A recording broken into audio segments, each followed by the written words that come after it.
Olá, você que está nos acompanhando no perfil de Anderson Cruz aqui no Facebook, tá? Esse perfil visa contar algumas situações que estão no dia a dia das pessoas, tá? Que é a fake news. E hoje eu estou aqui com o meu amigo Arthur Rolim, né? Ele é advogado constitucionalista, tá? Ele ainda não tem a especialização formal, mas está estudando para obtê-la.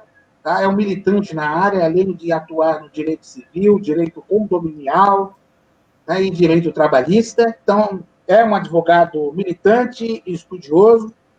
E a gente trata sempre desses assuntos que envolvem principalmente o direito civil, o direito à integridade das pessoas, o direito que envolve o patrimônio. Né? Então, é por isso que a gente faz essa abertura aqui para vocês, de quem ele é, que ele é um profissional muito competente e atuante, em especial na Zona Oeste e Zona Sul da capital paulistana. Né? Então, esse é o breve, uma breve apresentação do Arthur, né? E a gente vai começar a falar agora de um assunto que está no dia a dia das pessoas. O que é fake news? Como saber? Tá? Da onde que surge a informação? Quem cria? Quem é que não cria? Como eu consigo perceber que estamos envolvidos numa fake news? Existe alguma peneira? Existe lei que puna as pessoas que criem fake news ou que compartilhem fake news? Então, esse é o momento principal em que nós vamos colocar para vocês esse debate. Tá? Podem fazer perguntas, podem fazer sugestões, que ao vivo estaremos debatendo esse assunto. Arthur, a palavra está com você. Eu quero saber o seguinte: como saber que tal informação é uma fake news? Muito boa noite, meu grande amigo Anderson Cruz. Nos conhecemos na família Rotária, através do Rotaract, depois pelo Rotary. Quero começar, antes de mais nada, dizendo que é uma honra tê-lo como amigo e uma honra maior ainda participar dessa live com você. Porque nesse momento em que a política brasileira enfrenta radicalismos e a sociedade está refletindo isso, está levando isso para o dia a dia, esse sectarismo, é muito gostoso ver que somos de campos políticos distintos e isso não nos abalou em nada a nossa amizade. Você pode ver que você milita no Partido Democrático Trabalhista, eu milito no Partido Social Democrático e continuamos acreditando no ideal da democracia, do Estado Democrático de Direito, como advogados que somos, e as pessoas precisam aprender que a pluralidade de ideias que constrói, que fortalece um regime democrático. E, para tanto, a gente precisa trabalhar sempre com a verdade. E quando você me fala em fake news, o primordial para você identificar uma fake news hoje é saber em que rede social você recebe referida notícia. Para começar, se você for pegar uma informação falsa, todo mundo, eu tenho certeza que hoje alguém participando da nossa live já recebeu uma informação falsa nas últimas 48 horas. Ela sempre começa com uma palavra: encaminhada. Se a mensagem é encaminhada, pode ter 90% de certeza que a pessoa não checou se é verdadeiro ou falso. Ela clicou no botão encaminhar e passou a informação para você. Começa por aí. Se você recebe uma notícia com a palavra encaminhada, antes de repassar, joga no Google. Tenha certeza. Você vai jogar no Google e vai descobrir que é fake news. Passo número 1. Passo número 2. Fake news, ela tem uma característica típica de apresentar um tom alarmista. Você vai ler essa notícia, você vai achar que o mundo vai acabar, você vai achar que vai acontecer, ou aconteceu uma tragédia muito grande, ou você vai receber uma informação dizendo que fulano ou fulana cometeu algum delito, cometeu alguma prática que merece a sua reprovação. E por último, mais um passo para você identificar uma fake news, ela sempre vai ter um apelo no final pedindo para você compartilhar essa informação. Repasse a informação. É a famosa frase, compartilhe sem dó, encaminhe antes que a rede social comece a censurar, encaminhe antes que o Supremo Tribunal Federal proíba a divulgação. Enfim, em resumo, a fake news vai ser sempre encaminhada, a fake news sempre vai possuir um tom apocalíptico, alarmista, um tom que vai te deixar com medo de alguma coisa ou com muito ódio de alguém, sempre vai querer nutrir o seu ódio por alguma pessoa, na maioria das vezes do seu campo político oposto. E terceiro, ela sempre vai ter um pedido para encaminhar ou repassar. Então receber uma notícia. Pode falar. Deixa eu só entender uma coisa.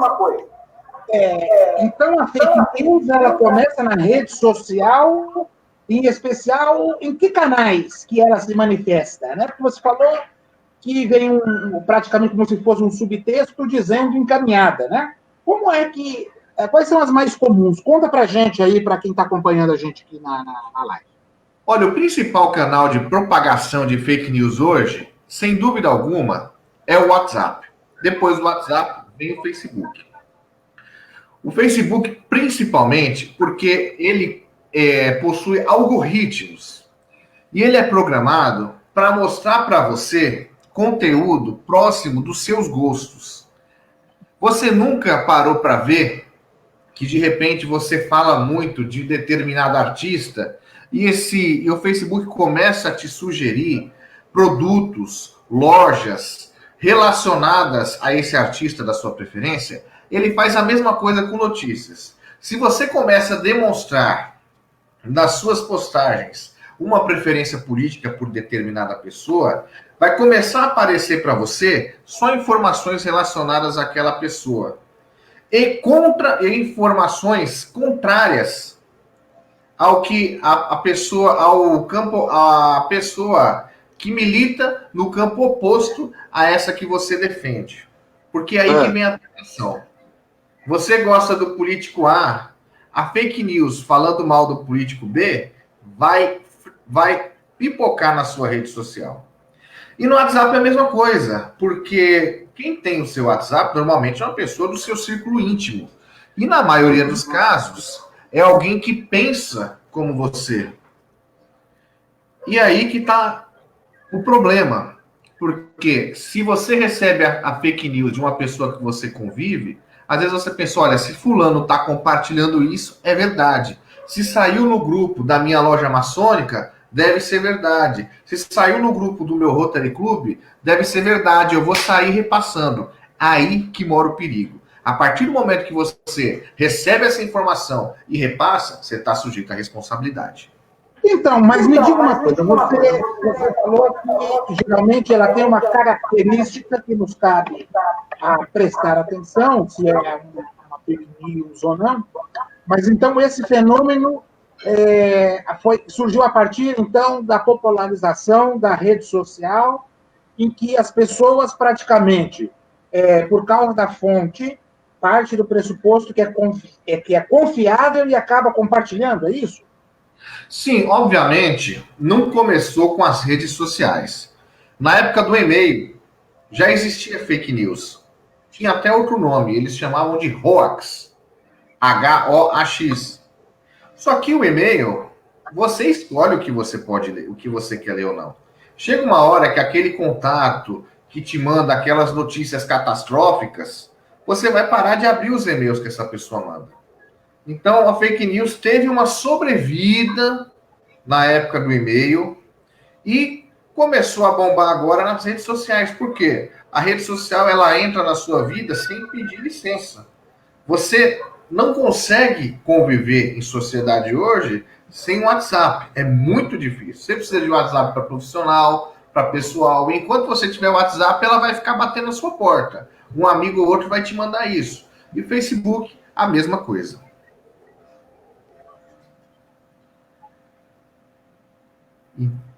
Então... Pode falar do que a gente está acompanhando aqui. Fala. Então, aí que mora o perigo. A fake news sempre existiu.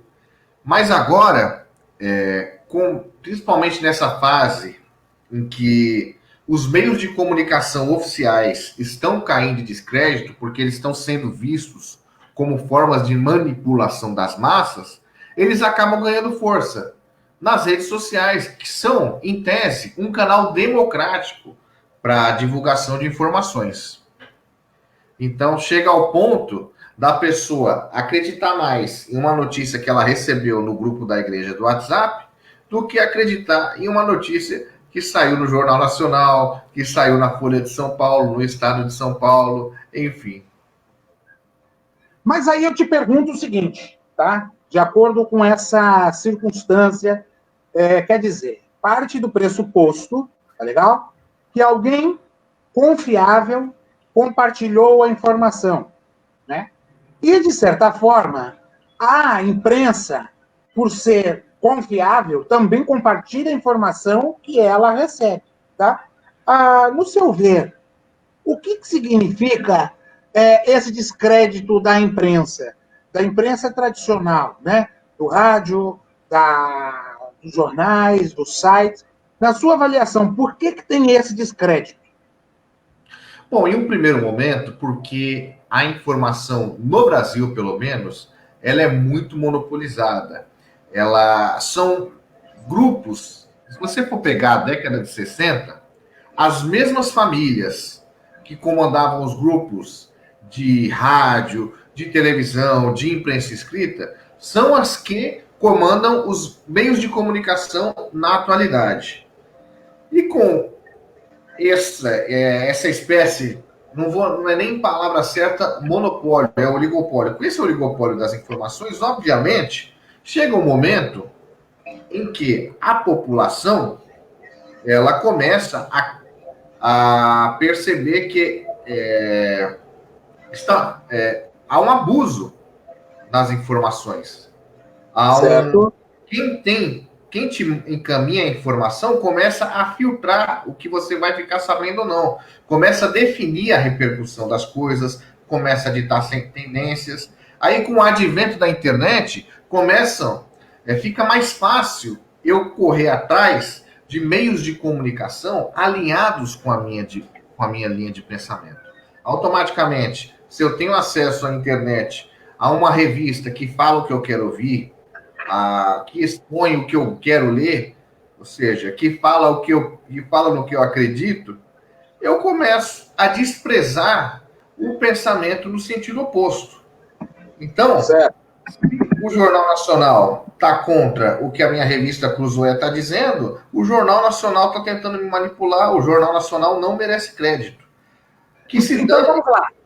Só para entender a linha de raciocínio, desculpe essa interrupção até abrupta. Eu quero dizer o seguinte. Então, esse pensamento tem que ser a base daquilo que, vou colocar como exemplo, que eu concordo, não com aquilo que deve ser. Então, partindo desse pressuposto, encaminham como se fosse verdade a informação. É isso? Exatamente. Estamos na morte da idade da informação, né? Agora é a morte da idade da razão. Se a informação que eu estou lendo vai ao encontro do meu pensamento, ela é verídica. Caso contrário, ela é mentirosa. Então, isso é bom, né? Eu estou fazendo essa colocação para as pessoas perceberem, sabe, Arthur, que a fake news ela surge a partir de uma interpretação pessoal de alguém sobre um determinado fato e compartilha aquilo como se fosse verdade. Exato. Né? Então, vamos lá. Para quem está acompanhando a gente aqui na live, tá? A fake news ela é criada como uma interpretação do fato, ou posso dizer também como uma construção de um fato, não é isso? Exato. Tá? Então, para vocês perceberem como que a fake news ela tem um poder muito grande de interferência na informação e na formação das pessoas. Né? Então, por exemplo, não sei se você deve ter recebido, Arthur, situações agora em época de Covid-19, nessa pandemia que a gente não sabe para onde vai, né? Recebi informações no WhatsApp dizendo que era melhor tomar chá de folhas de laranja e suco de limão, porque aumentava a imunidade e isso seria uma forma de combater a Covid-19. Tá? Então, eu estou colocando uma situação concreta para que quem está acompanhando a gente aqui ao vivo perceba como a construção de algumas ideias, né, elas acabam ficando distorcidas e chegam numa informação totalmente contraditória, não tem nenhum tipo de fundamento e induz as pessoas a erro. Você não acha isso? Sem dúvida. Sem dúvida. Porque você falou dessa fake news aí da laranja, eu lembrei de outra perigosíssima, que espalhava que o governo federal havia zerado a carga tributária sobre o vinho, porque descobriu-se que o consumo de vinho, ele combatia o Covid-19 no organismo. Olha só.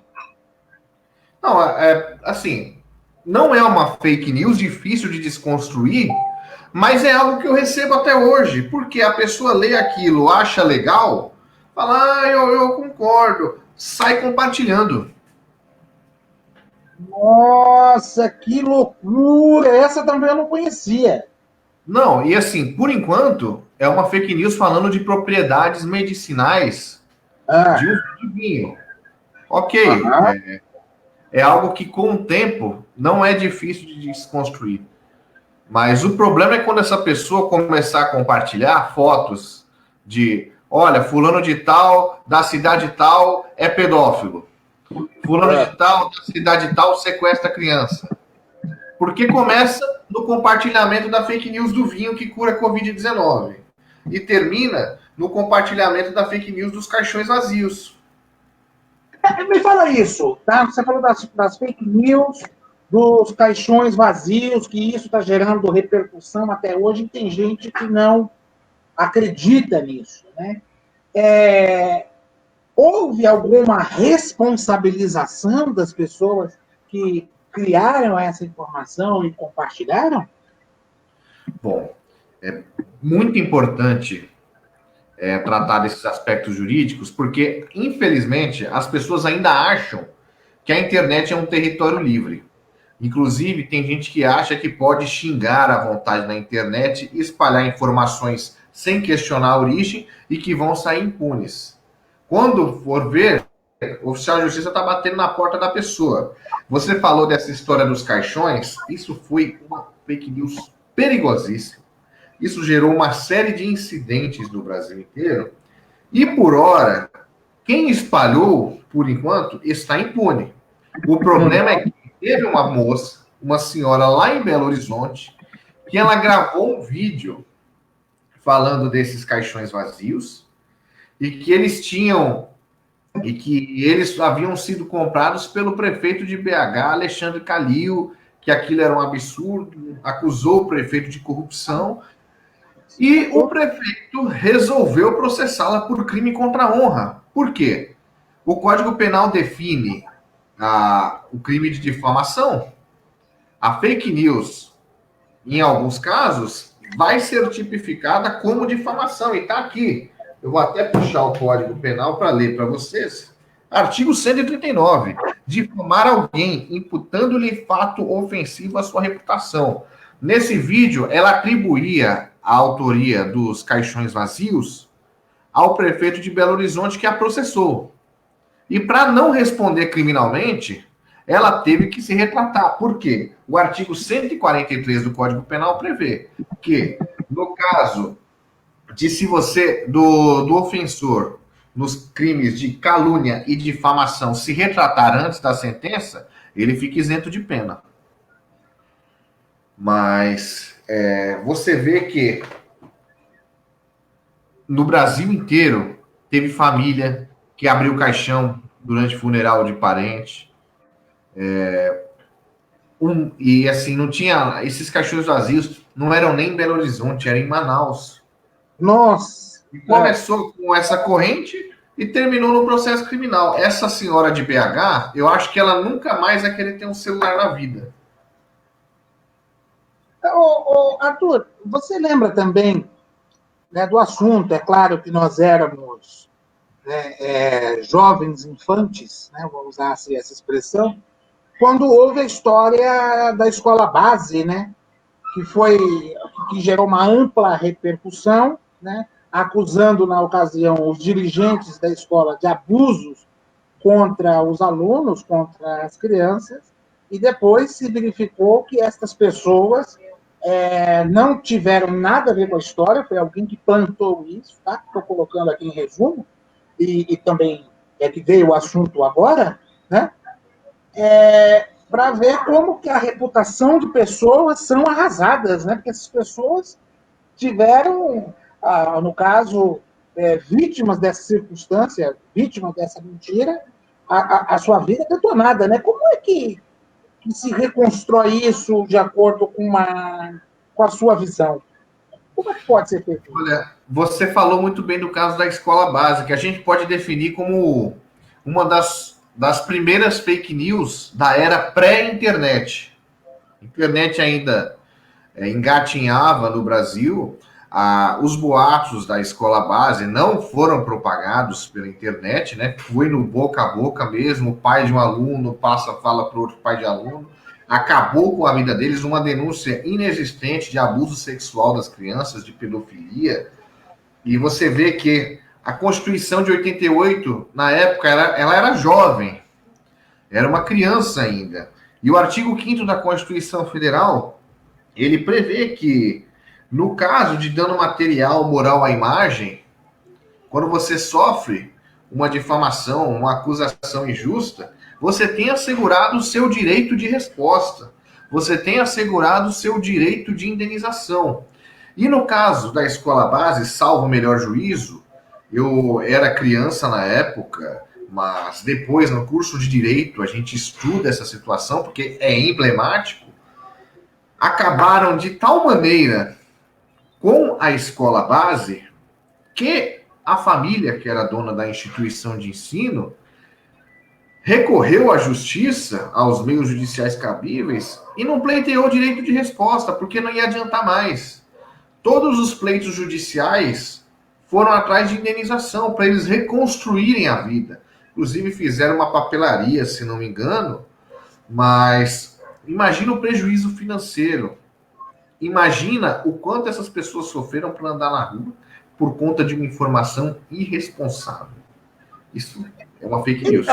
Então, olha, você falou da informação. Então, quem estiver aqui nos acompanhando nessa transmissão, perceba, né, que quando se torna público e atinge uma grande capacidade de pessoas, pode transformar a vida dessas pessoas num verdadeiro inferno.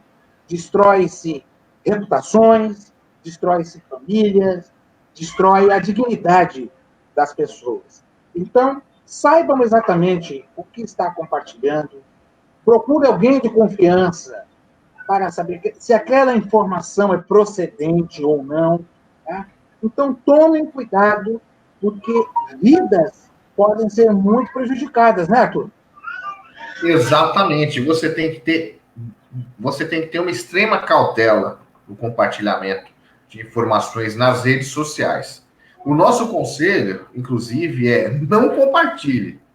Conversa no boteco, entendeu? Conversa, tudo bem que o boteco está fechado, mas assim, tenha conversa restrita ao seu círculo e não inventa de sair compartilhando. Eu sei que às vezes aí que tá a pegadinha. A notícia vai te deixar indignado, vai querer que você saia espalhando aos quatro cantos. Mas o problema é o seguinte: se não vai chegar um momento em que a notícia vai chegar na pessoa que está sendo difamada, na pessoa que está sendo vítima de injúria. Se não chegarem em quem mandou a notícia para você, você que responde. Entendeu? Bom, você falou do crime de injúria. Crime de injúria, tá? Porque todo mundo gosta de chegar e falar aqui, né? Olha, você está falando mal de mim e eu vou te processar por injúria, calúnia e difamação. Não, todo mundo adora sair falando, esbraveja, conta bravatas, tá? Conta pra gente aí como é que funciona. É uma coisa simples? Qualquer pessoa pode entrar na justiça, ingressar na justiça para pleitear essa ação? Perfeitamente, Anderson. É muito bom falar disso, até porque com o caso Sarah Winter, a gente tem uma situação concreta, conhecida por todos, para falar do crime de injúria. Porque é o seguinte, pessoal, existe liberdade de expressão. Isso é incontroverso. Está na Constituição Federal. Mas tem limites? A liberdade de expressão tem limite, sim. Que limite é esse? O primeiro limite é o discurso de ódio. A sua liberdade de expressão não lhe permite que você saia fazendo discurso racista por aí. E o segundo limite é do crime contra a honra. Eu não posso me valer da liberdade de expressão para ofender alguém. Você vê no caso da Sarah Winter que ela proferiu inúmeros palavrões contra o ministro do STF. Talvez ele até seja merecedor dos adjetivos empregados por ela. Mas eu não posso sair por aí utilizando os meios que ela utilizou para me expressar daquela forma. Aquilo ofende a honra, aquilo ofende a dignidade. Então, quando você entra numa rede social e vê um ex-presidente da República, você abre a parte de comentários, uma série de gente chamando a pessoa de ladrão, utilizando palavrões para se dirigir a ela, mal sabe ela que o ofendido a qualquer momento pode ajuizar uma queixa-crime contra ela e obrigá-la a responder criminalmente por isso. Seja por... Mas aí tem uma pergunta. Eu tenho que pagar essa ação? Ela tem custo, essa ação? Porque tem gente que às vezes não pleiteia o direito, que fala que o advogado é o problema, tem que pagar o advogado, né?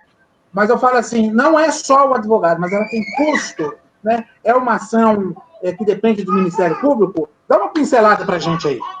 Muito bem. Como o Código Penal define os crimes contra a honra, que são calúnia, difamação e injúria, como crimes de ação penal privada. Ou seja, não é o Ministério Público que vai ajuizar essa ação. É um advogado constituído pela parte ofendida, que nós chamamos de querelante. Ele que vai ter que entrar com essa ação. Essa ação, inclusive, tem um custo. Eu não sou criminalista, mas, obviamente, a gente conhece o direito penal como constitucionalista. É um custo de aproximadamente 3 mil VESPs.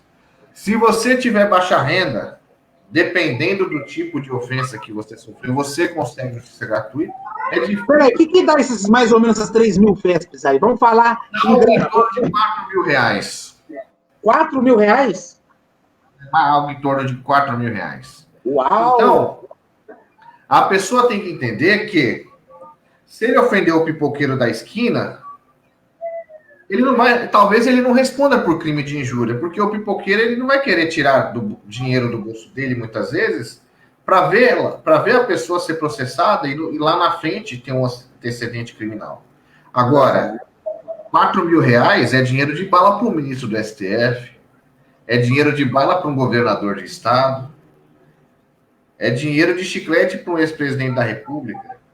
Então, antes de sair por aí chamando o ex-presidente da República de ladrão, chamando o presidente da República de safado, dentre outros adjetivos, tome cuidado, porque ele pode ajuizar uma ação contra você.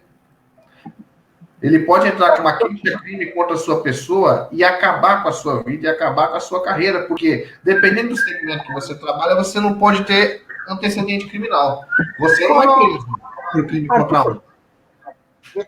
Às vezes dá um problema aqui, só para quem está nos acompanhando, tem um problema de delay, coisas da tecnologia, então não reclamem que isso acontece, tá? Quem faz ao vivo é assim mesmo, tá? Principalmente Arthur, quando a gente está no tribunal, né, que acontece algumas situações adversas, nós temos que estar preparados para isso. Então, estou compartilhando com vocês aqui uma situação.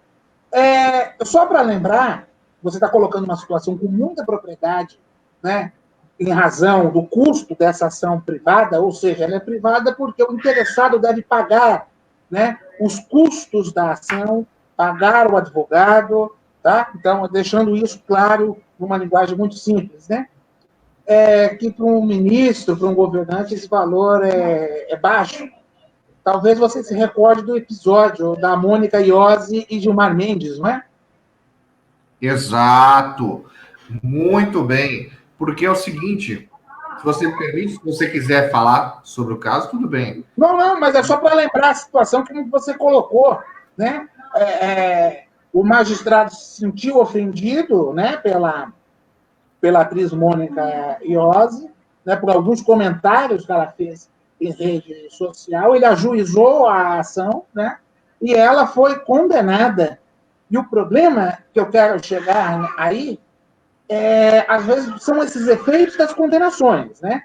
Porque, particularmente, pode ser um valor alto, tá? Então, a Mônica Iose foi condenada por um valor alto, de acordo com as posses dela, e ela não tinha como pagar, né? E aí, como é que funciona? Apesar da pessoa não pagar, prejudica a vida dela? Coloca para gente isso daí para as pessoas saberem da responsabilidade, né? Antes de saírem, né?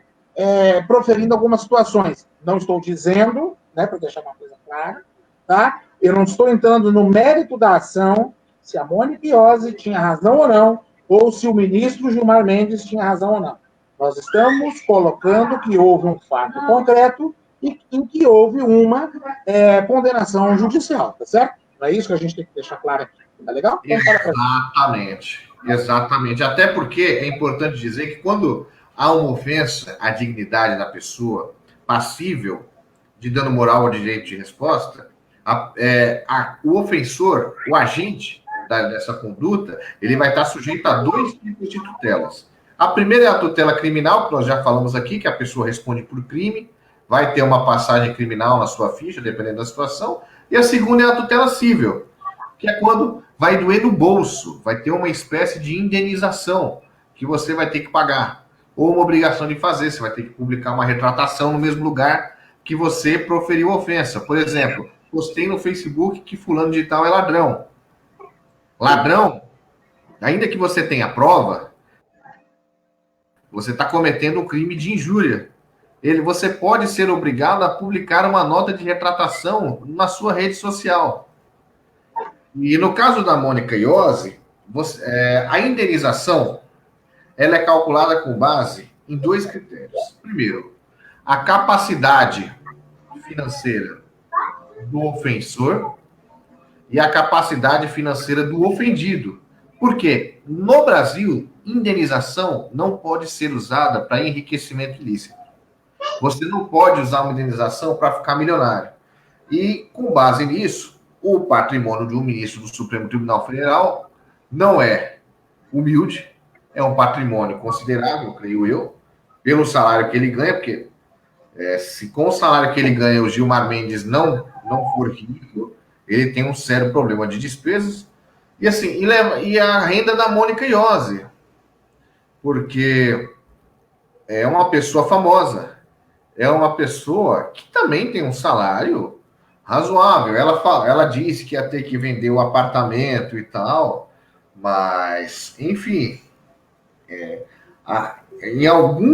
existiu alguma circunstância objetiva no processo que o juiz verificou que ela tinha condição de pagar aquele X de indenização e que esse X não iria transformar o Gilmar Mendes de milionário para bilionário. Certo. Eu quero só pegar aqui um momento, né? Que nós estamos falando sobre fake news, estamos falando do que diz a legislação, né? Então, nós estamos aqui tratando que não é uma legislação específica, neste momento, que são várias legislações que tratam, seja na esfera criminal, seja na esfera civil, né? Então, nós estamos explicando isso, seus impactos, dando exemplos de situações constrangedoras a quem sofreu, né, ataques, vítimas de fake news. Quer saber o seguinte, Arthur, eu não sei se você tem acompanhado, né, essa votação que está no Congresso Nacional, salvo engano em específico no Senado, é isso, né, a respeito da lei das fake news. Poderia dar uma palhinha para a gente? Desculpa, Anderson, cortou o áudio. O que você me pediu? Para tratar da lei das fake news. Está ouvindo? Ah, muito bom. Da lei das fake news que está em votação no Senado. Seria praticamente uma consolidação das leis aí. Né? Queria que, se você está acompanhando alguma coisa, qual seria, né, a sua visão, né, como advogado, como militante do direito, né, sobre essa legislação. Conta para a gente aí. Olha, as fake news preocupam, a repercussão de determinadas fake news estão, assim, preocupando tanto a sociedade que o Congresso Nacional está querendo criminalizar essa conduta. Ao mesmo tempo que é algo positivo, chega a ser algo perigoso, porque, pelo que eu verifiquei no PL, você tem que... Eles pretendem regulamentar o uso de redes sociais pelo número de CPF. Eles pretendem estabelecer um rito sumaríssimo para análise de processos de fake news no Poder Judiciário. Ou seja, o processo do estupro, o processo do assalto, ele vai para o fim da fila, porque a fake news vai ter que ser julgada antes. Precisa de celeridade. Enfim, por mais que eu entenda a necessidade de controlar essa propagação desenfreada de notícias falsas por aí, ao mesmo tempo, o Congresso, por motivos óbvios, todos disputam eleições, todos estão sujeitos ao Tribunal da Opinião Pública, estão preocupados como vão acontecer as eleições diante das redes sociais. Eles querem procurar uma forma de frear isso. Então, só para... Olha, eu recebi aqui, tá? A gente tem que, às vezes, né, entrar, porque o assunto ele acaba sendo interessante aqui no dia a dia, tá? Não recebi manifestação através do Facebook, mas eu recebi no celular. Eu recebi a seguinte informação. Anderson, estão querendo a criminalização do Facebook, do Facebook não, né? Estão querendo a criminalização das fake news para tentar derrubar o governo Bolsonaro, né? Eu recebi a colocação aqui do senhor Carlos Alberto, tá? Eu gostaria, né, até como o Carlos Alberto está acompanhando aqui a gente e viu isso, tá, que você se manifestasse. Você acha que essa PL da fake news é para derrubar o governo? Olha, só se o governo governa com base em fake news. Certo. Se o governo trabalhar na base da fake news, ele tem que se preocupar com esse projeto de lei. Certo. Porque, na verdade, o PL, ele está buscando proteger... É claro que ele quer proteger a reputação dos políticos. Certo. Com essa regulamentação esdrúxula de exigir CPF para acesso de rede social, dentre outros mecanismos lá, que, se sancionada, o Facebook anuncia a saída do Brasil. E só um momento do meu celular aqui. Tomara que não seja o Carlos Alberto fazendo a pergunta para você também. Então, não tem esse objeto de derrubar o governo Bolsonaro. Se o governo Bolsonaro não está envolvido com propagação de fake news, porque aquela história, tem muita gente que foi pega no inquérito de fake news, que está apelidado de fake news. Eu não tive acesso às peças do inquérito, eu só acompanhei a sessão plenária do STF, em que os ministros deram seus votos para definir se o inquérito ia continuar ou não, que compartilhavam informações relacionadas à vida pessoal dos ministros que são incompatíveis com a verdade, que compartilhavam endereço de filhas dos ministros do Supremo, fazendo apologia ao estupro das filhas deles. E a resposta do Congresso foi essa, porque acredito que o parlamentar pensou: hoje eles fazem isso comigo para defender o chefe do Poder Executivo. Quer dizer, hoje eles fazem isso com o Judiciário, amanhã estão fazendo isso com a gente. Olha, você está colocando uma situação, né? Me desculpem aqueles que às vezes falam assim: nossa, como que o Anderson fica indignado, tá? Antes de eu fazer essa live, eu estava comentando com o Arthur, tá, que eu sempre gostei da área da comunicação, né? E quem gosta de comunicação tem que saber falar para as pessoas aquilo que nós pensamos, entendemos, até interpretamos, e nos cabe buscar a informação, seja pela ciência, ou para explicar a religião através do fato religioso, e daí por diante, né? Então, geralmente, tá, de acordo com os governos constituídos ao longo da história, eu não vou falar aqui somente do governo Bolsonaro, né? Sempre se utilizou-se, pelo que se vê, né, por parte dos opositores, a montagem de mentiras, tanto para serem eleitos, tanto para desmontar o governo constituído, não é isso? Né? Acaba sendo uma prática, vamos dizer assim, até dessa disputa social. Como é que você avalia isso aí, Arthur? Claro, que a partir do momento que eu digo que um projeto de lei de combate à fake news é para derrubar um governo, é porque esse governo está se valendo de um meio ilícito para se manter no poder. Isso é crime de responsabilidade, além de ser crime comum. Certo. Então, mas eu falo assim, mas não existe esse mecanismo. Vamos lá, né? Você colocou muito bem e eu gostei dessa sua avaliação, né, que eu não havia raciocinado por esse aspecto. Tá? Então, a lei que está em votação no Congresso Nacional, tá, trata-se necessariamente de combate a fake news, mas para proteger políticos. Isso que dá a entender conforme a movimentação do texto. Quer dizer... Exatamente. Exatamente. Tá? Então, o que significa? Vamos lá. O sujeito, tá? Então, eu quero deixar muito bem claro aqui para quem está nos acompanhando, tá? O Arthur e eu, tá? Na política já fizemos de tudo, aliás, quase tudo. Tá? Já fomos candidatos, só está faltando ser eleito, né? Porque a gente acompanha, discute, acompanha parlamento, então tem uma visão ampla, tá? Talvez a gente tenha alguma dificuldade de enfrentar algumas máquinas constituídas, porque nós jogamos limpo com a população. Ah, mas vocês estão fazendo propaganda de si próprio? Claro que eu estou fazendo, porque é real. Isso aqui não é fake news. Nós só nos comprometemos com aquilo que nós podemos entregar. Só que tem uma grande parte de um eleitorado, Arthur, que parece que gosta de mentira, que gosta de fake news, que gosta de compartilhar. Então, aparece um candidato em época eleitoral, com canto da sereia, seduz o eleitor vota, e o que acontece? Provavelmente esse sujeito pode ser eleito, né? E depois reclama que o político é sacana. E o político também não quer ser cobrado, ele acaba criando esse mecanismo que, à luz do geral, parece que é uma mentira. E aí?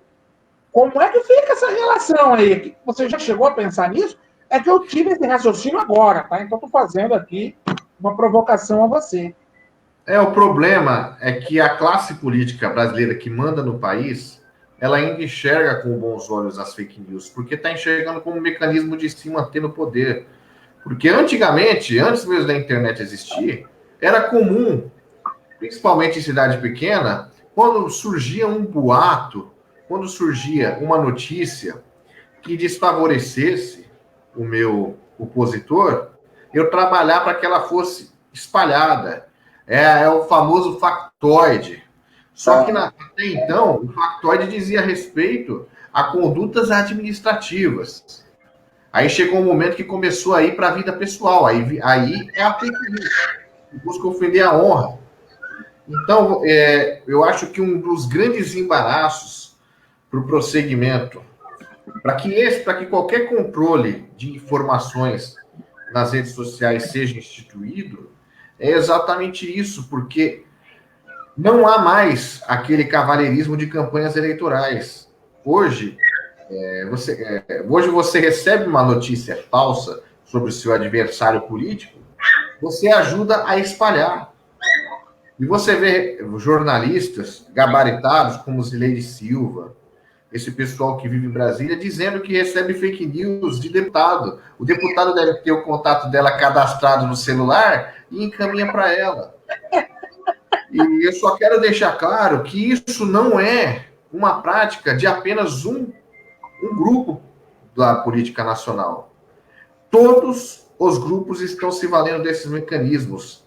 Na eleição de 2014, eu recebi uma fake news assim que eu entendo hoje porque existe tanto ódio ao PT, porque o PT começou a trabalhar com essa mentira. Usou a mentira como forma, como ferramenta de comunicação.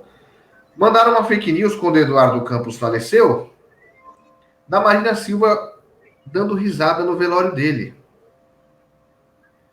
Entendeu? Eu não preciso amar a Marina Silva para saber que essa informação não é verídica.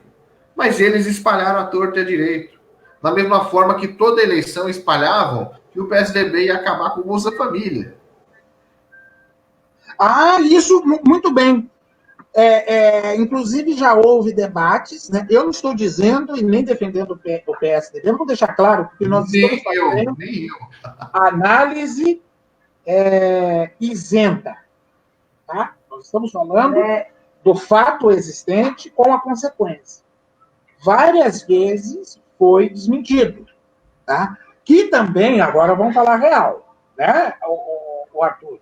Que às vezes também o sujeito no horário eleitoral fala uma coisa e na vida real é outra.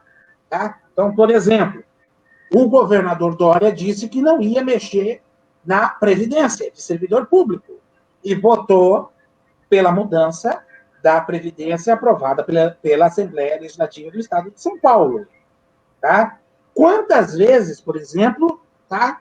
Vamos colocar aqui o João Dória e o José Serra, tá? A dupla JJ, disse que, ao serem eleitos prefeitos de São Paulo, não deixariam o cargo. Tá? E a gente viu a história. E por visão deles, quer dizer, eles se deram bem que foram eleitos governadores, né? Governador, nas suas respectivas épocas, do estado de São Paulo. Tá? Então, de certa forma, também a população aceita certos discursos no momento apropriado. Né? Então, se o sujeito disse e bate o pé, dizendo que não é candidato, elege-se, e depois ele acaba sendo eleito para um cargo de maior abrangência, e a população ainda ratifica aquela decisão, também a culpa só não é do político. Eu gostaria que você aí fizesse essa observação, que você vê que não é só o político que tem essa parcela de culpa em fake news, ou em mentiras, ou em factoides. Né? Eu estou colocando que existe uma recíproca, tá, de comportamentos. Qual é a sua visão a respeito disso? Bom, eu não sou psicólogo, mas eu acho que um aspecto importante que eu tenho verificado na sociedade brasileira atual é que o descrédito na política, por conta de pessoas que, conforme você falou aí, que não conseguem cumprir uma promessa de cumprir um mandato inteiro, torna o cidadão vulnerável ou propenso a acreditar em tudo que vier em desfavor dessa pessoa. Principalmente o João Dória. Você vê que ele cometeu duas trapalhadas, né? Primeiro, não cumpriu o mandato inteiro, e segundo, ele carimbou aquela chapa Bolsodória, e quando foi eleito governador, a primeira coisa que ele fez foi virar as costas para o Jair Bolsonaro. Quem votou Bolsonaro começou a compartilhar toda e qualquer informação falsa que viesse a respeito de João Dória. Entendeu? A única hospital de campanha feito para não funcionar. Dória vai fazer a ditadura comunista. Dória vai fazer isso. Longe de mim não querer defender João Dória. Mas você percebe que essa frustração, esse descrédito da sociedade é um combustível para a propagação de fake news no meio político e fora dele. Bom, para quem está acompanhando aqui a nossa conversa, né, desse dia de hoje, falando de fake news, eu particularmente gosto de conversar com o Arthur, porque ele tem uma visão recortada da sociedade. Né? Não por ter somente atuação política, mas pela atuação e conhecimento, né, no direito constitucional, possibilita conhecer das mais diversas possibilidades, né, instrumentos jurídicos para a sociedade, e às vezes, viu, Arthur, você não precisa nem ser psicólogo, porque existem alguns comportamentos do raciocínio simplista, ou seja, que é aquilo que acaba atraindo a pessoa, né, para a solução mais fácil, e as pessoas acabam optando. Né? Então, isso é uma situação visível, principalmente no nosso dia a dia de tribunal, né? Quando nós vamos atender os nossos clientes, né? Nós percebemos que um pouco de psicólogos somos também, mas é por causa dessa visão que nos possibilita conhecer, né, alguns aspectos sociais disso que nós estamos falando aqui, das mentiras na vida real, né? E aí que tanto interfere. Eu queria conversar com você aqui, então, pegando esse gancho, quando você falou dos factóides, daquilo que é fato e tal. Eu estava falando com o Luiz Bosio, né? Ele disse que muita coisa que acontece em templos religiosos, de qualquer matiz que for, tá? Ele não determinou aqui quais são, né? Existem pessoas que se utilizam de alguns mecanismos, né? Ou que falam palavras estranhas, ou porque numa religião se psicografa, ou coisas nesse sentido, alguém recebeu um chamado divino, ou tem gente que acha que até o Henrique Cristo deveria ser preso. Tem gente que acha que isso. Então, eu queria saber de você, qual é a sua avaliação sobre isso? Isso é uma mentira? Isso é uma fake news? Vamos lá. Qual é a sua avaliação sobre essa temática? Primeiramente, eu acho importante a gente distinguir a fake news do curandeirismo. O curandeirismo, ele é um crime previsto no Código Penal brasileiro. Está lá no artigo 284 do Código Penal. Se vocês consultarem, fazendo uma pesquisa rápida aqui, vai estar lá. Curandeirismo é você usar gestos, palavras ou qualquer outro meio, fazer diagnóstico sem ser médico, é um crime punível no Código Penal. Então, na maioria dos casos, essa questão de falar palavras estranhas, prometer cura, não é fake news. É curandeirismo, que no meu entender é algo muito pior. Você vender o lençolzinho ungido, você vender o caroço de feijão que vai te curar do coronavírus, além de ser uma irresponsabilidade, é crime de curandeirismo. O problema é que a vítima, nem sempre, a vítima é o fiel. Ele nem sempre, ele não vai querer denunciar. E talvez quando ele caia em si para fazer a denúncia, não tem mais responsabilidade criminal. O crime está prescrito.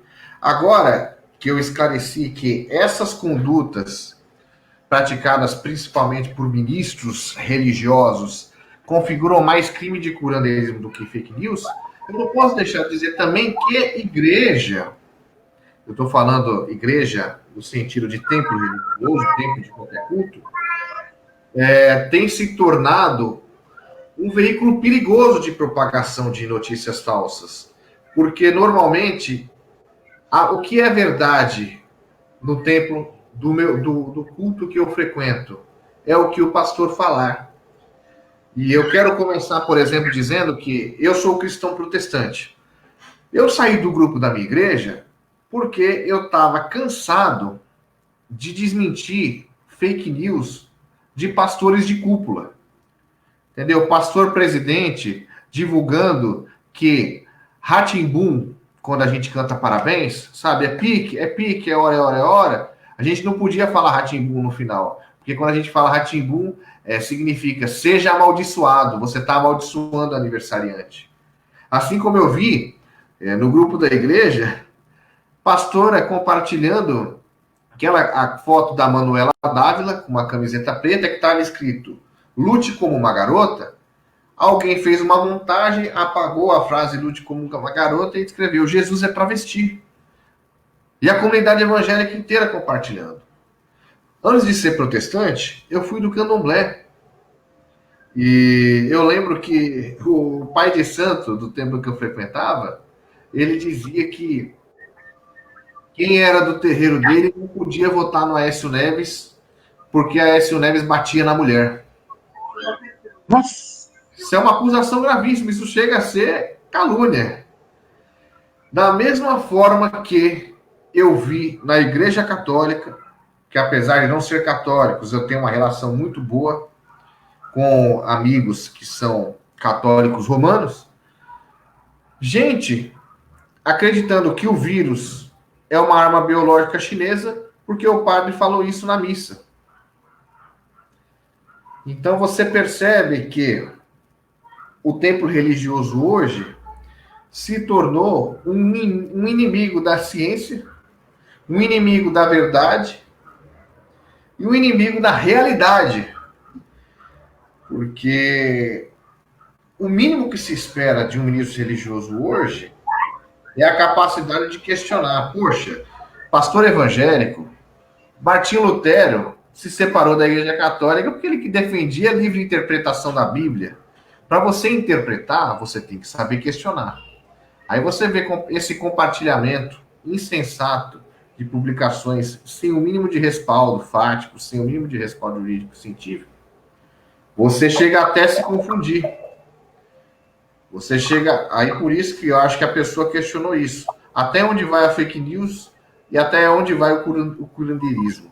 Anderson, se eu não fui claro nessa resposta, você pode, por favor, dizer que eu explico de novo.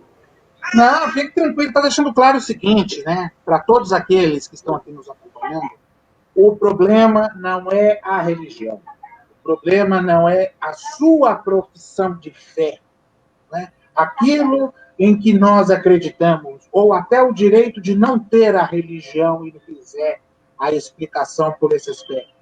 O que nós estamos falando é que, às vezes, se abre mão do conhecimento científico que não tem nada a ver com conhecimento nem bíblico, nem conhecimento teológico, tá? Para o compartilhamento de informações falsas. Tá? Então, esse é o aspecto que nós estamos abordando aqui. Tá? Então, quando o Arthur coloca isso, e você foi muito profundo em explicar, porque você tá, congrega na igreja, tem contato com os pastores, conversa, e conseguiu perceber que ali existe uma corrente, não que eles criaram, mas também recebida, sabe-se, das fontes, né, de propagação de fake news, não é somente lá, mas diversos lugares. Né? Eu estou vendo aqui o comentário da Manuela, que a Manuela já falou. Olha só que interessante. Né? Quando vejo que é compartilhado, eu já desconfio logo que é fake news. Tá? Então, vai na linha que você estava dizendo. Né? Até para não ficar muito extensivo, né, eu gostaria de, daqui a pouco, a gente dar um fecho, tá, no assunto e tal, mas na sua avaliação, tá, a quem interessa, tá, a criação do compartilhamento de fake news? Que surge da cabeça de alguém, né? Surge isso na cabeça de alguém vai concebendo a ideia, porque é uma redação, Arthur, para nós aqui, que entendemos a língua portuguesa, né? e nos damos conta de interpretação do texto, são textos até muito bem construídos, são muito bem amarrados. Né? Eles não têm, tem alguns textos que são até bem estruturados, que nos colocam em dúvida. Né? A quem interessaria isso, de acordo com a sua visão? Não, sem dúvida. Olha, para mim, compartilhamento de fake news é crime doloso. Vou invadir um pouquinho aqui a seara penal, porque, para quem não está acostumado com o cotidiano do direito, nós temos o crime doloso, que é aquele praticado com vontade livre e consciente, que é a intenção de produzir um resultado criminoso, e tem o crime culposo, que é aquele que eu pratico por negligência, imprudência ou imperícia. O compartilhamento de fake news, que na maioria dos casos é um crime contra a honra, ou vai ser uma difamação, ou vai ser uma calúnia, ou vai ser uma injúria, ele é um crime doloso. Porque a pessoa, não, pelas características, até hoje eu nunca vi uma fake news criada de uma forma de uma forma deliberada. Ninguém fez de forma inocente. Você vê, por exemplo, que teve uma fake news que eu recebi essa semana que diz que Lula conseguiu autorização para o STF para desfrutar de uma lua de mel em Dubai. Ministro Ricardo Lewandowski será o relator e já acenou que concorda com a ideia. Você percebe aí que a pessoa teve o cuidado de criar uma situação absurda, que o Lula, em tese, está condenado em primeira instância, não poderia sair do Brasil. Criou uma viagem internacional, porque sabia que se ele fosse para o Paraná, que ele fosse para o Nordeste, não ia dar repercussão, não ia gerar indignação nacional, e associou ao ministro Ricardo Lewandowski, porque foi um ministro indicado no governo do PT, conhecido por ser garantista, conhecido por ser pró-réu nas demandas criminais que chegam no STF, e colocou o STF no meio. Entendeu? Só que o STF não é nem o foro competente que está analisando os processos do Luiz Inácio Lula da Silva. Então você pode verificar aí que é uma intenção. A quem interessa? Alguém que quer desqualificar o seu opositor político. Aquele que quer fazer um assassinato de reputação. Então vamos pegar isso que você colocou muito bem. Tá? Então, a produção de fake news não é apenas de um lado. Existem vários interessados com seus interesses variados. Não é isso? Tá? Para deixar claro. Né? E isso que você colocou, muito bem, porque eu também recebi, né? E possivelmente não foi da mesma fonte, tá? Porque eu nem sequer havia comentado com você sobre isso. Tá legal? Para lembrar uma situação em destaque. Você pode ver, como você bem colocou, o ministro Lewandowski, que na época foi indicado, né, pelo governo, que era o Lula presidente, o STF, que tem sido crítica, a crítica principal aí, dos defensores do bolsonarismo hardcore, vamos chamar assim, né, que tem protestado nas ruas, e, ao mesmo tempo, do fato da lua de mel, porque quando o Lula foi solto em virtude da decisão da ADC, né? Então, o que acontece? Parece que ele ia casar, ou coisa nesse sentido, né? Quer dizer, pelo fato do Lula ser adversário, pelo menos dessas pessoas, fez-se essa construção que, num primeiro momento, é verdadeira, mas quando nós vamos trazer os fatos, percebemos que não é bem isso, né? Eu acho que você foi muito feliz quando apresentou esse exemplo. Foi da semana. Nós estamos aqui na quarta-feira, eu acho que eu recebi na segunda. Essa informação que você passou. Tá? Exato. Então você vê que existe, que a fake news ela é um crime doloso. E você que compartilha essa informação sem ao mínimo ter certeza, você não está cometendo um crime culposo, sem intenção. Você está cometendo, no mínimo, um dolo eventual, que é aquele que você não deseja praticar um crime, mas você assume o risco de estar cometendo um crime, compartilhando essa informação. Ô, Arthur, você está falando disso, né? Então, olha, a gente está aqui discutindo o assunto, nós falamos dos aspectos jurídicos, dos aspectos políticos, de alguns aspectos sociais, né? Porque é um assunto que envolve a sociedade como um todo, né? Então, quando a gente coloca essa situação para você que nos acompanha aqui nessa transmissão, tá? É para colocar que a fake news ela tem diversas colocações, conotações, tá? Construções de textos, que às vezes, se eu trocar as palavras, né, e o texto é bem estruturado, tá? Sai de um lado e vai para o outro, quer dizer, sai do adversário e acusa o outro. Tá? Quer ver uma situação? Existe também, tá, uma teoria de conspiração nessa história da cloroquina, que é um absurdo muito grande. Né? Ontem eu conversei com uma pessoa, tá? E essa pessoa não era bolsonarista, ela se converteu ao bolsonarismo, mas aí a decisão é dela, né? E nós também não estamos para catequizar ninguém, né? E ela veio achando que a história da Covid é uma grande teoria de conspiração, porque tem interesses financeiros aí, e eu perguntei quais, ela disse que não sabia explicar. Tá? E ela veio falando, não, a cloroquina deve ter os seus efeitos, e esse poder econômico não deixa usar a cloroquina. Aí eu falei para ela, mas espera aí, mas quem também está defendendo a cloroquina tem interesse na indústria farmacêutica, que é uma das mais poderosas do mundo.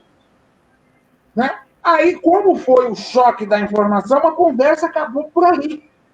Né? Veja você como que se criou um mito da cloroquina, que particularmente eu não sabia até então que era esse medicamento. Uma vez discutiram na rede social, eu perguntei o que era, eu fui motivo de chacota, porque eu não sabia, né, do que estava discutindo. E aí, quando eu comecei a entender que era, de certa forma, era uma solução mágica de todos os problemas da Covid, eu falei, tem interesses aí que nós vamos descobrir ainda. Né?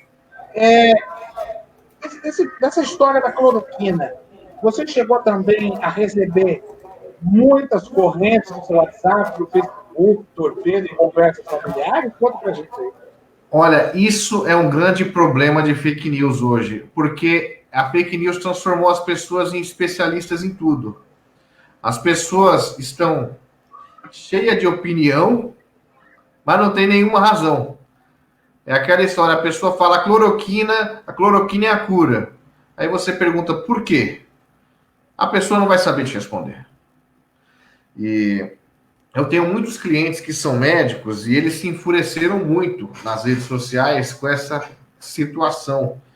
Eu verifiquei muitas vezes nas redes sociais, no Facebook e principalmente no WhatsApp, essas mensagens dizendo que a cloroquina era milagrosa, essas mensagens de que fulano tomou cloroquina e estava sem andar, fulano morreu, tomou cloroquina e ressuscitou. Uma série de fatos que não resistiam, que não sobreviveriam a uma pesquisa no Google e que estavam sendo compartilhados a toque de caixa. Você vê que antes as pessoas ainda tinham cuidado de jogar alguma coisa no Google. Hoje nem isso, porque tem informação que você digita no Google vai aparecer na hora. É fato, é fake. E você vê que nos Estados Unidos, esse compartilhamento irresponsável de informações sobre a cloroquina resultou até em óbitos. Sim. Então, é muito preocupante isso.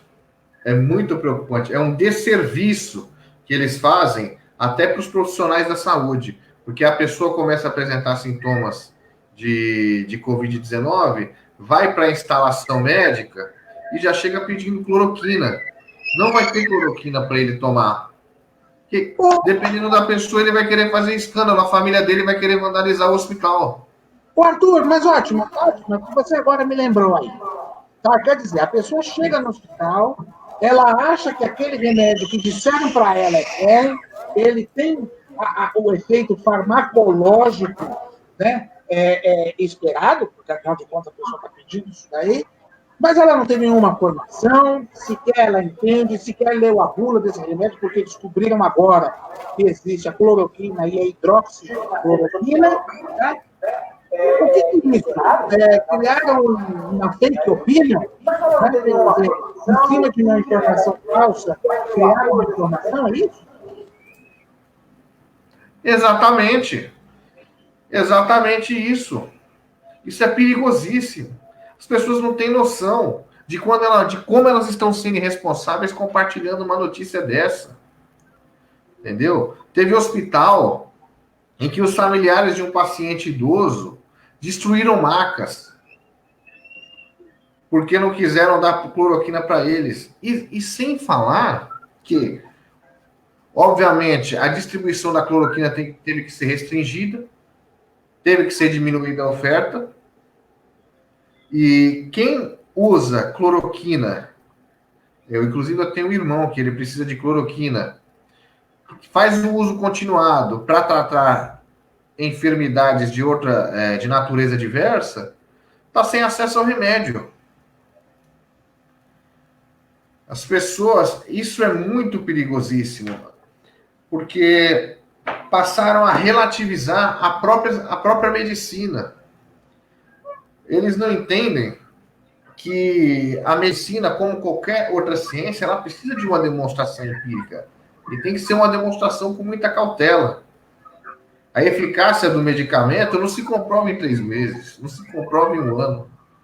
Exige-se a academia, em um aspecto mundial, exige uma aplicação empírica de qualquer inovação no campo da medicina e principalmente na farmacologia.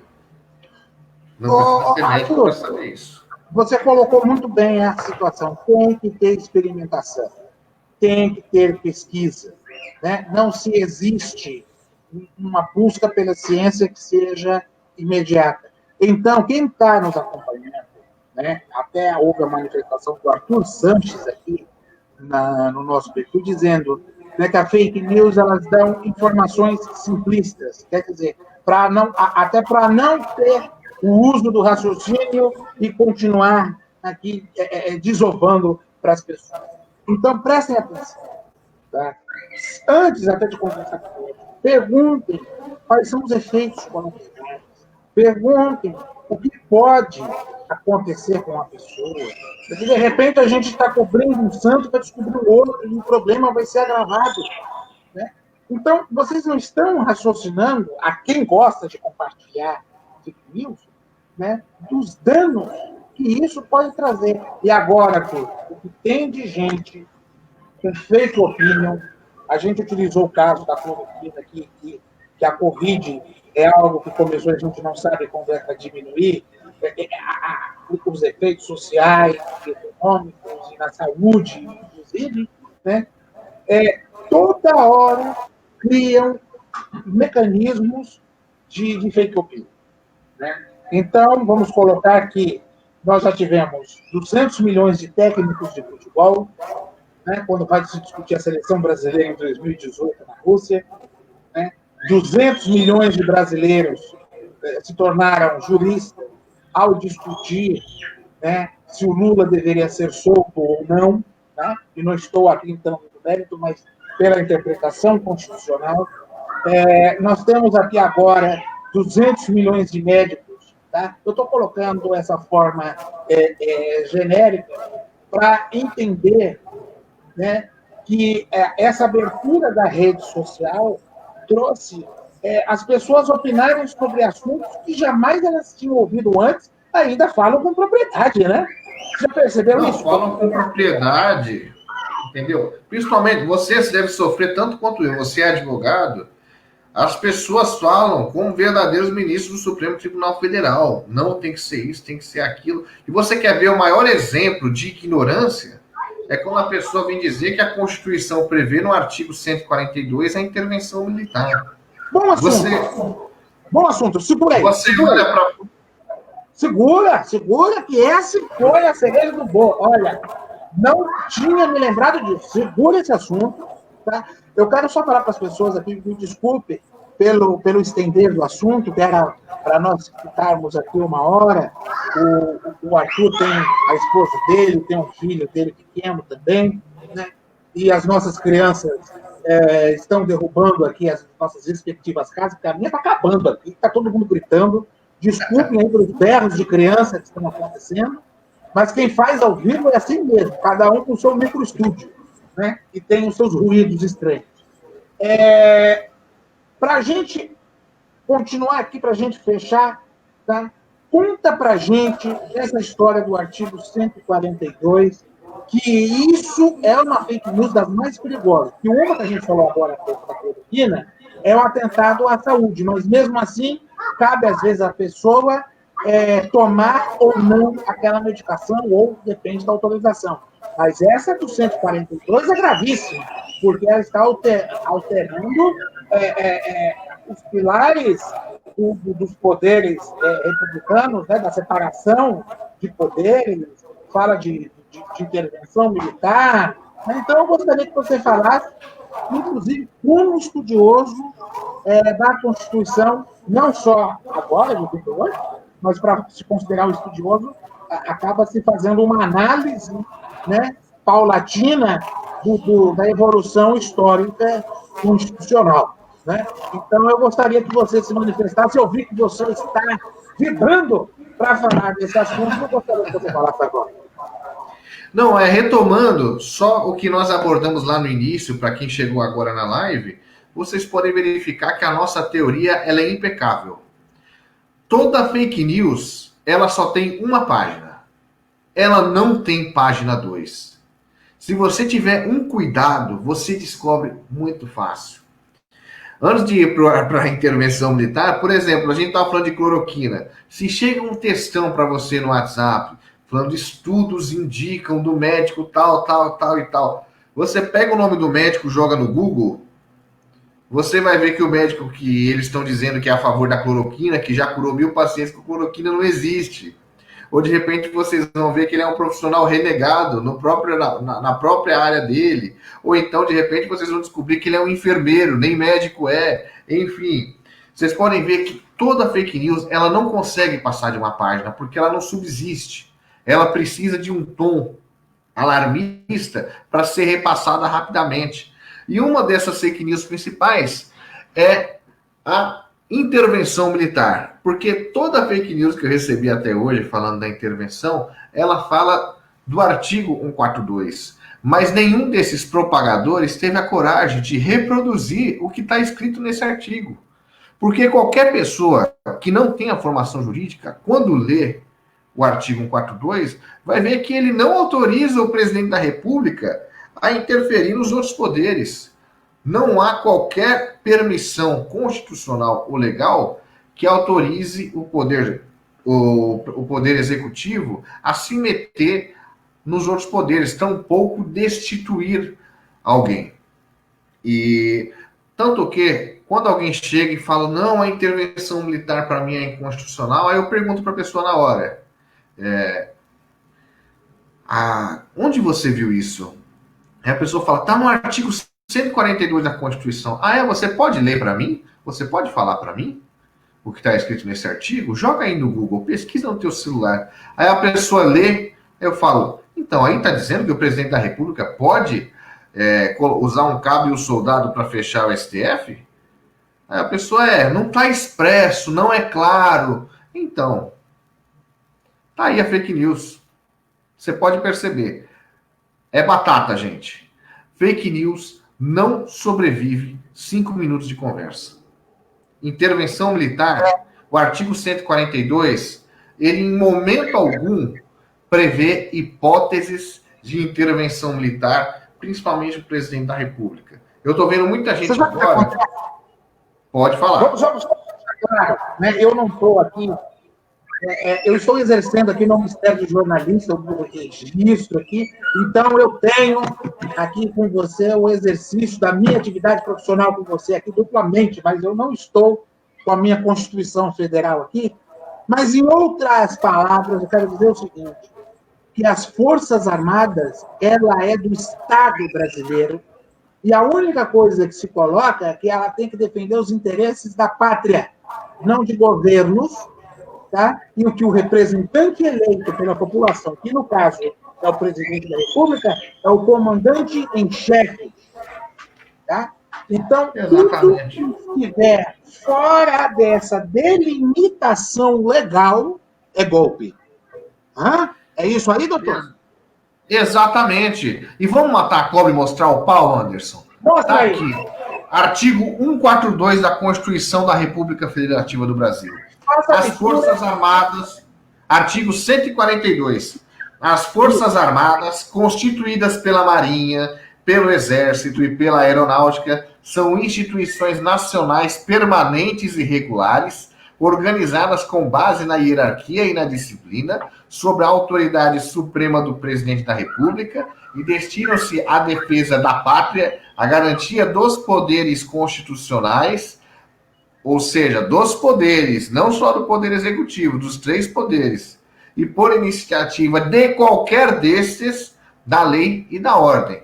Então, lendo esse artigo, se a sua interpretação ainda te leva a crer que o presidente da República pode interferir, usar as Forças Armadas para interferir em outros poderes, a redação desse artigo também permite ao presidente do STF ou ao presidente do Congresso Nacional que faça o mesmo contra o Poder Executivo. E aí? Isso. Se for para fazer uma interpretação... O problema é... Então, mas eles fazem, porque quando eles leem o comandante em chefe, eles acham, né, que é o presidente que tem condição de bater, né, como se diz na linguagem popular, né, porque a nossa apresentação é popular, mesmo porque nós estamos aqui informais, né, expondo esse expediente, nós podemos usar aqui. É aquele cara que põe o pau na mesa, que é viril, que é forte, e não é desse sentido, né, gente?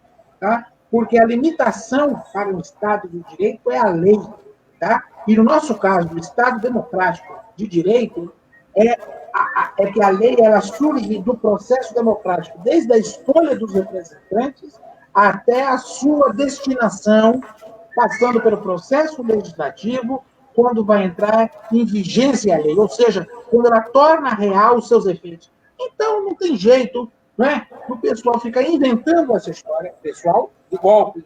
Tá? Isso é golpismo. Tá? Nós temos que preservar a nossa Constituição, tá? Porque é a Constituição mais avançada que nós temos no nosso país, tá? Excluindo-se a de 1946, tá? É a mais avançada. E o que acontece? É que tem uma turma aí que não está acostumado com democracia no Brasil e está forçando dar golpe.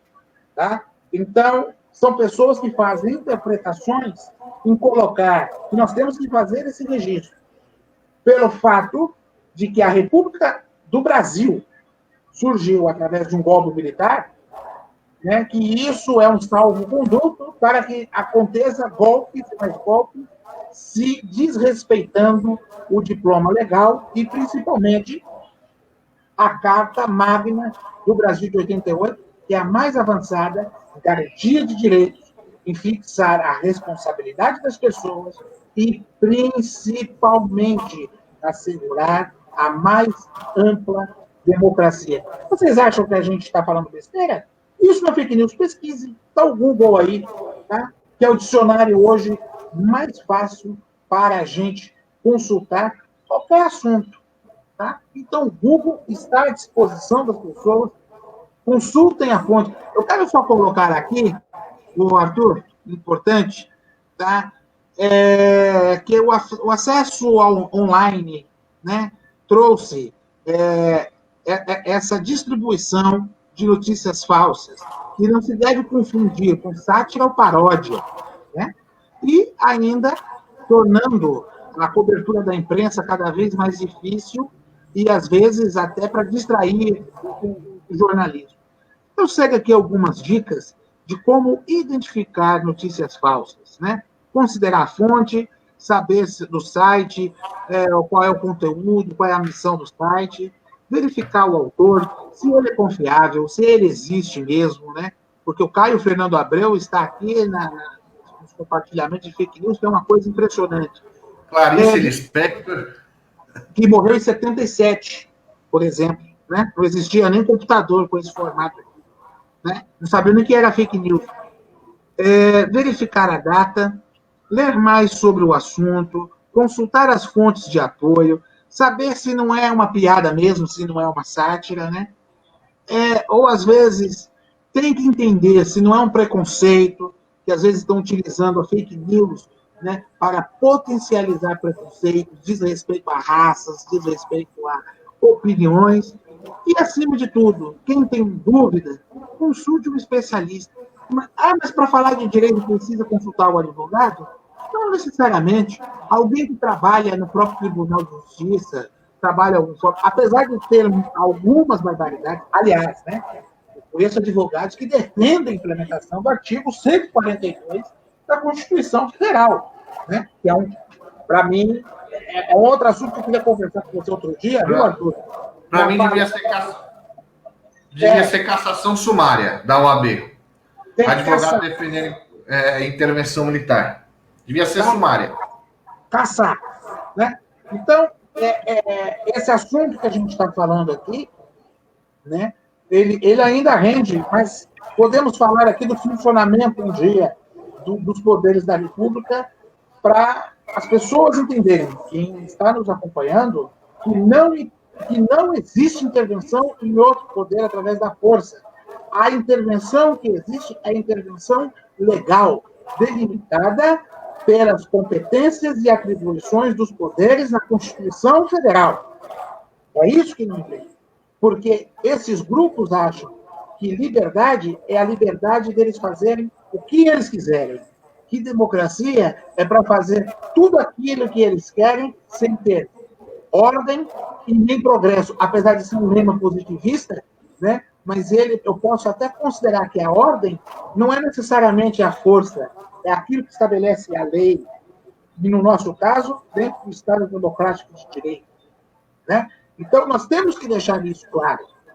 Quando nós estamos aqui defendendo a causa de alguém, do cliente, tá? Nós temos como isso fazer a sua defesa, tá? Até as últimas consequências, de acordo com esses pilares, porque se não for assim, seja na defesa, seja quando defendemos o interesse de alguém, essa pessoa não vai ter o seu direito atendido e o processo vai ser julgado de qualquer jeito. Então, saibam muito que isso é importante no dia a dia. Arthur, vamos fazer o seguinte?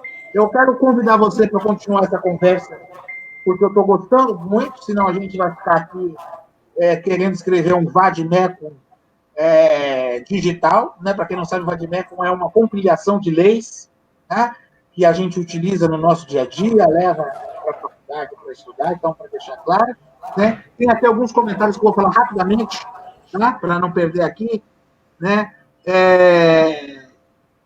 Olha aqui, recebi aqui o comentário do Ricardo Gasparati. Tem um pessoal que quer intervir à força e, olha só, chamam o Dória de ditador e ainda defendem o AI-5. Quer dizer, essas coisas que a gente anda falando aí da discussão. Como os caras um paradoxo, são... né? Aqui também recebemos os cumprimentos da Milena, parabéns pelo debate, doutores, bem esclarecedor. O Ricardo Nascimento coloca, vejam o caso da Cambridge Analytics, que elegeu presidentes no mundo inteiro, e nós, no Brasil, somos vítimas disso, por isso que nós temos a figura do Steve Bannon, tá? Que ajudou a eleger o Trump, que ajudou a eleger o Bolsonaro com o mesmo método, e é por isso que o governo brasileiro lambe botas do governo Trump, que não há nenhum interesse diplomático Brasil e Estados Unidos, é de grupo de poder, tá? Mas a gente pode conversar numa outra ocasião, tá? O Mac também mandou aqui um abraço falando muito bom, o Otávio também mandou um abraço para todo mundo, falando que o assunto é muito pertinente, o Marcos Eduardo falando que o assunto é do momento. A Milena fez uma pergunta falando, né? Quem cria uma fake news se responde criminalmente. Eu acho que nas suas intervenções, Arthur, você já fez as considerações, né, das possibilidades criminais, das criminalidades cíveis, das possibilidades cíveis. Então, eu gostaria que você fizesse aí as suas considerações, por favor. Bom, pessoal, quero agradecer a quem assistiu, a quem acompanhou a nossa live, ao Anderson Cruz por promover esse encontro, esse bate-papo muito legal. Discutimos aspectos importantíssimos sobre fake news, para deixar bem claro que a internet não é brincadeira, gente. A internet não é território livre, e sim, se você compartilha uma informação falsa, você tá sujeito a uma responsabilidade civil e criminal, com certeza. Por isso, tome cuidado, não espere o oficial de justiça aparecer na sua casa para você perceber que cometeu um equívoco. O conselho que eu dou para todos os clientes do meu escritório de advocacia: não compartilhe nada nas suas redes sociais. Pode ser a mais absoluta verdade. Não compartilhe. Não compartilhe, porque eu vejo muitas pessoas, eu já defendi muitos clientes que, compartilhando informações equivocadas, sofreram com condenação e indenizações. Muitas vezes, eles nem foram os criadores desse conteúdo falso, mas pelo fato de terem sido de compartilhadores, por terem propagado essa informação e a investigação não ter chegado no autor intelectual da fake news, o meu cliente acabou respondendo por isso. Eu quero agradecer ao Arthur Sanches, que fez um maravilhoso trabalho de divulgação desta live aqui, excelente, sempre uma publicidade, uma propaganda excepcional, como sempre. Muito obrigado, Arthur Sanches. E eu quero dizer a vocês que nessa época da sociedade da informação em que vivemos, em que sequer conseguimos controlar as informações que chegam para a gente, e mal sabemos o quanto estamos sendo monitorados pelas redes sociais, pelas páginas que visitamos, pelos sistemas operacionais que estão instalados em nossos computadores, eu sempre aconselho agir com cautela, com discrição. Eu sei que muitas coisas podem deixar a gente indignado. Eu sei que muitos adjetivos que nós empregamos contra determinadas pessoas são adjetivos devidos. Tem gente que é ladrão mesmo. Tem gente que é corrupto mesmo. Tem mulher que é adúltera e tem homem que é corno. Mas nem por isso eu posso sair por aí fazendo esse juízo em rede social. Isso pode ficar muito pesado para mim. Eu posso pagar caro por isso. Então, a palavra da noite, depois desse encontro maravilhoso, é cautela. Muito cuidado com a informação. Muito cuidado com rede social. Anderson, quero te agradecer mais uma vez por essa iniciativa brilhante. Que venham as próximas lives. Eu quero estar aqui como seu espectador. E que te desejo muito sucesso, meu amigo. Você sabe que você é meu padrinho de OAB. Você tive a honra de receber a minha carteira de advogado das suas mãos. E estou aí de pé e à ordem para o que precisar. Um grande abraço a todos e boa noite. Obrigado, Arthur, pela participação, pelas palavras, e você viu o quanto que é importante, né, que nós esclareçamos isso às pessoas que nos acompanham, saberem até das nossas opiniões, que pensam que nos olham assim no dia a dia, naquela formalidade do nosso trabalho, né, mas querem saber de opiniões, de como nós atuamos, ou aquilo que pensamos. Então, aqui, a gente deixou muito bem claro que pensamos, principalmente, né, nas pessoas, pensamos até para as pessoas não terem problemas de gastos desnecessários aí, com indenizações ou processos, né? E eu quero dizer a todos vocês, né, que nos acompanharam, por esses dias nós vamos ter mais uma apresentação, como eu disse até no próprio canal do YouTube, tá? Nós temos que discutir vários assuntos, tá? E vai ter assuntos que provavelmente eu não sei, tá? Mas ele vai ter a preocupação de conversar com o especialista para conversar com a gente, certo? Então, obrigado, Arthur. Você vai vir outras vezes que eu quero conversar com você, principalmente, tá, de atuação política na comunidade, de falar também do funcionamento dos poderes, né? E quando a gente faz uma live, a gente não está catequizando, né? A gente está discutindo, está debatendo, trocando informações, acrescentando o nosso conhecimento e saber que isso está aqui, apesar de ser ao vivo, ele vai ficar registrado no próprio Facebook, nesse caso, depois ele vai ser transmitido, essa live, para o YouTube, tá? Para as pessoas comentarem, ouvirem. Talvez vocês não nos achem muito bonitos, mas tudo bem. Deixa a live ali rolando e vai escutando aquilo que nós temos para dizer para vocês. Tá legal? Então, um forte abraço, até a próxima oportunidade.